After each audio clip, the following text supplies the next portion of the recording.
Hello, good friends. Welcome to Chabahar Parrot channel. Today, I want to teach you a very good topic, that is, handling lovebirds and communicating with them. It is possible that since you bought your lovebird and brought it home, it may be depressed and afraid of you for a few days. Do not do anything to him during this time and be very careful when putting water and food in his cage. Leave him alone to get used to the new environment little by little.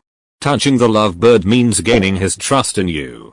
People are much bigger than lovebirds and their instinct tells them to be afraid of people. It will take a long time for your young lovebird to realize that the giant behind the bars of the cage is not only dangerous, but also his friend and playmate. So, patience is the first and most important factor in handling lovebirds. Sudden movements, loud noises, hitting the bars of the cage and reaching into the cage are all things that scare the bird. Therefore, it is very important that his living environment is quiet and peaceful, especially in the first months. In this simple and calm environment, go back and forth and do daily tasks without paying attention to your lovebird. Over time, the lovebird gets used to your presence and realizes that you do not intend to harm it. Of course, depending on the personality of the lovebird and its living environment, this period may last more than 3 months. As soon as you see that the lovebird is not afraid of your presence and does not show any reaction when you enter the room and approach its cage, you can start petting it. Manual method 1. Stand or sit next to the cage so that your face is completely towards the bird 2. Start talking to him in a calm and kind voice, especially before giving him water and food. 3. Do this for 1 to 2 days and raise your hand every time you start talking to him from the 3rd day. 4.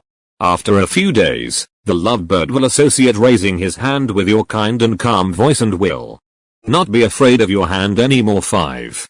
Talk to the lovebird when changing water and food and putting fruit. If you want your lovebird to talk, keep repeating certain words to him.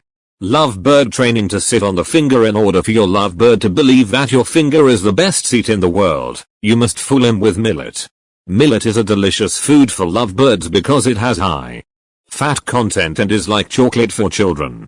That's why you can use it well as encouragement and training for your lovebird. Note, this training works much better on lovebirds that are a little hungry, so remove their food dish 3-4 hours before starting the training. 1.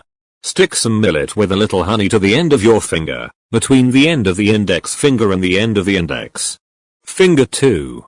Take your finger slowly through the cage door and place it on the perch where the lovebird usually sits. 3. As soon as you do this, the lovebird will probably take refuge in a corner of the cage and stare at your finger. 4. Lovebirds need time to get used to any new thing that has just entered their cage. Your millet finger is also new to them and it is natural that they are afraid of it at first. 5. Keep your finger inside the cage for 5 to 10 minutes and do this several times during the day. 6. Be patient and don't despair. 7. In the end, the temptation of delicious millet overcomes the fear of your lovebird and comes close to your hand. 8. Don't move your hand, stay still. 9. Repeat this until the lovebird gets used to the presence of your hand in the cage. 10. When he gets used to your hand, you can gently caress his feet until he comes to your hand. 11. After 1 week of training, slowly take your hand without millet into the cage and by stroking his feet, ask him to come on your finger, and if he does this, 12. Congratulations, your lovebird has arrived. What do you think? Have you ever had the experience of keeping lovebirds? Is it difficult or easy to maintain this beautiful and small bird? Please leave us a comment and let us know your opinion, experiences and questions about keeping this bird.